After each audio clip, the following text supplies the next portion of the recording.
Hello everyone, আসসালামু আলাইকুম। হচ্ছে বিন্যাস এবং সমাস চ্যাপ্টারে আজকের ক্লাস হচ্ছে আমরা লেকচার নাম্বার 12 এর আগে আমরা কমপ্লিট করে ফেলছিলাম। তো তোমরা যারা আগের লেকচারগুলো কমপ্লিট করো নাই অবশ্যই প্রত্যেকটা লেকচার এক এক করে সবগুলো লেকচার কমপ্লিট করে ফেলো এবং এই চ্যাপ্টারটা তোমার কাছে একদম ইজি লাগে। প্রত্যেকটা টপিক তুমি যদি সিরিয়াল অনুযায়ী করে আসো তাহলে দেখবা তুমি প্রত্যেকটা জিনিস খুব সুন্দর করে বুঝে ফেলতে পারবা এবং প্রত্যেকটা টপিক থেকে প্রশ্ন তুমি অনায়াসে কভার করে ফেলতে পারো। আজকের লেকচার হচ্ছে আমরা কত লেকচার নাম্বার 13। যারা আগের 12টা লেকচার করো নাই অবশ্যই 1 নাম্বার লেকচার থেকে শুরু করে প্রত্যেকটা লেকচার কমপ্লিট করে ফেলা। আশা করি তোমার প্রত্যেকটা জিনিসই ক্লিয়ার হয়ে যাবে। আজকে হচ্ছে আমরা লেকচার নাম্বার কত, আজকের লেকচার হচ্ছে আমার 13। লেকচার কত 13।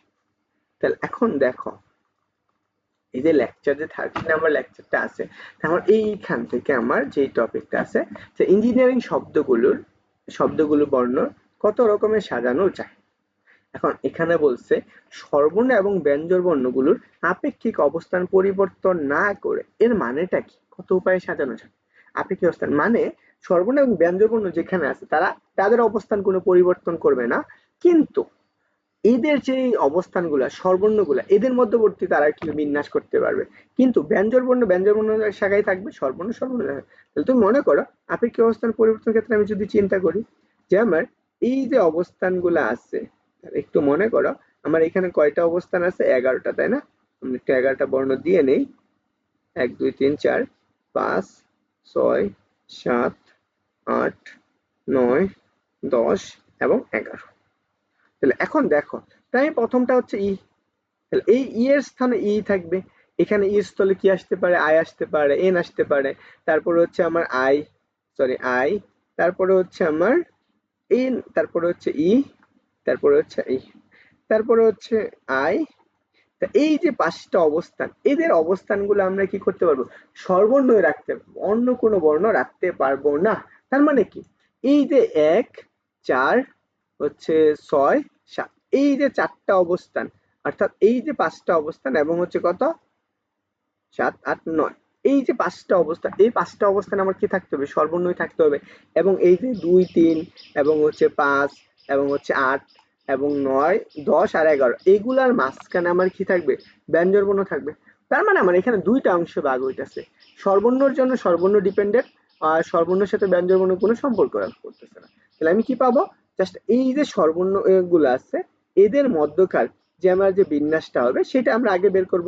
কারণ আমার কি এখানে আই আসতে পারে, এখানে আমার ইউ আসতে পারে, অথবা এখানে আমার আই আসতে পারে, এখানে আই আসতে, এদের মধ্যকার অর্থাৎ স্বরবর্ণের মাঝখানে যে বিন্যাসটা হবে সেটা আমরা আগে বের করব। তাহলে আমরা পরে আবার ব্যঞ্জন বর্ণ যে আছে তাদের অবস্থানের মধ্যে যে বিন্যাসটা হবে সেই দুইটা বের করব। এবং এই দুইটা বের করার পরে, কারণ একটা আরেকটা ডিপেন্ডেন্ট, কারণ একটার সাথে আরেকটা পরিবর্তন হইতেছে, তাহলে সেই ক্ষেত্রে আমরা কি করবো, বাকি যেহেতু একটা আরেকটার সাথে ডিপেন্ডেন্ট তাহলে সেটা আমরা কি গুণন বিধি মেনে চলবে। তাহলে আসো আমরা একটু দেখি। তাহলে এখানে এখানে স্বরবর্ণ, স্বর বর্ণ, স্বরবর্ণ কয়টি হচ্ছে, মোট স্বরবর্ণ হচ্ছে 5টি। কয়টি, 5টি। তাহলে আমার এখানে ই আছে কয়টি, ই হচ্ছে 3টি, আই হচ্ছে কয়টি, আই হচ্ছে 2টি। এইটুকু, তাই না? এই যে স্বরবর্ণগুলা তাদের নিজেদের মধ্যে সাজানো যায়, তাহলে আমরা কি বলতে পারি, স্বরবর্ণগুলা তাদের নিজেদের মধ্যে কি করতে পারে, বিন্যাস করতে পারে। তাহলে স্বরবর্ণগুলো তাদের নিজেদের মধ্যে বিন্যাস করতে পারে, স্বরবর্ণগুলো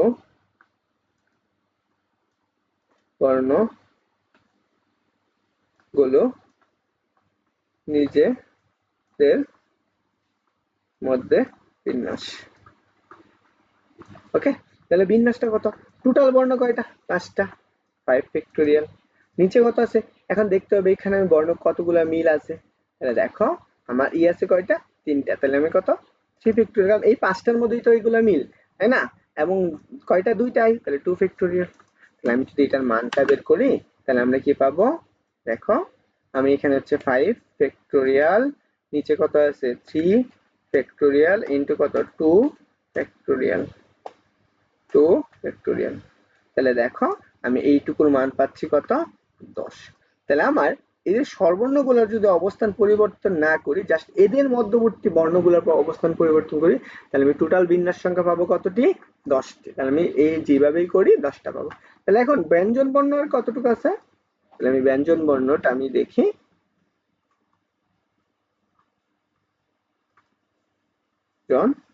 বর্ণের তাহলে ব্যঞ্জন বর্ণ, মোট ব্যঞ্জন বর্ণ আছে কতগুলা? মোট আছে 6টি, তাই না? তাহলে এইখান থেকে আমার কত এন আছে কয়টি? এন আছে 3টি। এবং জি আছে কয়টি? জি আছে 2টি। এবং আর কয়টা আছে? আর হচ্ছে 1টি। তাহলে এখন এই যে ব্যঞ্জন বর্ণগুলার যে আমাদের তারা নিজেদের মধ্যে যে বিন্যাসগুলো আছে, ব্যঞ্জন বর্ণগুলো নিজেদের মধ্যে বিন্যাস, নিজেদের মধ্যে বিন্যাস। তাহলে আমরা নিজেদের মধ্যে বিন্যাসটা কি? তাহলে আমি সেক্ষেত্রে আমি কত পাবো? উপরে হচ্ছে মোট বর্ণগুলা, তাহলে আমি কত 6 ফ্যাক্টোরিয়াল। তারপর আমার দেখতে হবে এই 6টা বর্ণের মাঝখানে কতগুলা একত্রিত বা মিল বর্ণ আছে। দেখো 3টা কি আছে? এন আছে। তাহলে আমি এখানে কি করব? এখানে হচ্ছে আমার 3 ফ্যাক্টোরিয়াল। এন এর জন্য কত? 3 ফ্যাক্টোরিয়াল। এবং জি আছে কয়টা? 2টা। তাহলে 2 ফ্যাক্টোরিয়াল। তাহলে আমি এই যে মোট বর্ণ পাবো, তাহলে সেক্ষেত্রে আমাদের কত আসবে? সেটা আসবে 60 উপায়, তাই না? 60 উপায়ে আমি কি করতে পারবো? বিন্যাস করতে। তাহলে এখন দেখো, আমি এখানে যদি আমি আই ধরি, আই চিন্তা করি, তাহলে আই চিন্তা করলে এই যে এই বর্ণগুলা তার 60টা ভাবে গুণ হবে। এখন এইখানে আই নাই, এখন মনে করো অন্য কিছু আসছে, এখানে মনে করো আরেকটা অন্য একটা আই ছিল, বা এইখানে এখন আমার কি আছে? আই আছে। তাহলে এই যে এদের মধ্যে অবস্থান থাকলে তাহলে এই ব্যঞ্জন বর্ণগুলো তারা অবস্থান পরিবর্তন করতেছিল। তাহলে একটা আই প্রথম অবস্থায় থাকায় তাহলে ব্যঞ্জন বর্ণ কত উপায়? 60 উপায়। তাহলে আমি যদি এখানে কয়টা উপায় আছে? 10টা উপায় সাজানো যায়। তাহলে আমি এই যে 10টার সাথে যদি আমি 60টা গুণ করে দিই, আমি সবগুলা বর্ণ মোট বর্ণের বিন্যাসটা পাবো না? তাহলে আমি কি করতে পারি? যে মোট বিন্যাস, বিন্যাস, মোট বিন্যাস। বিন্যাসটা কত? আমার মোট বিন্যাস হচ্ছে আমার কি হবে? যেহেতু একটা আরেকটার উপর ডিপেন্ডেবল, তাহলে আমি সেক্ষেত্রে কি এই দুটার গুণফল 10 ইন্টু হচ্ছে 60। তাহলে আমি কত উপায়ে সাজাইতে পারবো? 600 উপায়ে। এইগুলার যখন আমি কি করতে পারি না, এদের অবস্থান পরিবর্তন করি না, তাহলে আমি এত উপায়ে সাজানো যায়। আশা করি আমরা এই ম্যাথটা বুঝতে পারছি। এটা বুঝে থাকলে অবশ্যই অবশ্যই কমেন্টে জানিও যে তোমরা বুঝতে পারছো, এবং প্রত্যেকটা টপিক খুব সুন্দর করে কিভাবে মনে রাখতে হবে এবং ক্লিয়ার করে দিছি, যাতে তোমাদের ম্যাথগুলা করতে ইজি হয়। তো সবার জন্য শুভকামনা রইল। এন্ড 14 নম্বর লেকচার অবশ্যই অবশ্যই দ্রুত চলে আসবে, এবং এটা তোমরা পরবর্তীতে এবং প্রত্যেকটা টপিক কি কেমন বুঝতেছো অবশ্যই অবশ্যই কমেন্টে জানিও তোমরা। সবার জন্য শুভকামনা রইল। আসসালামু আলাইকুম।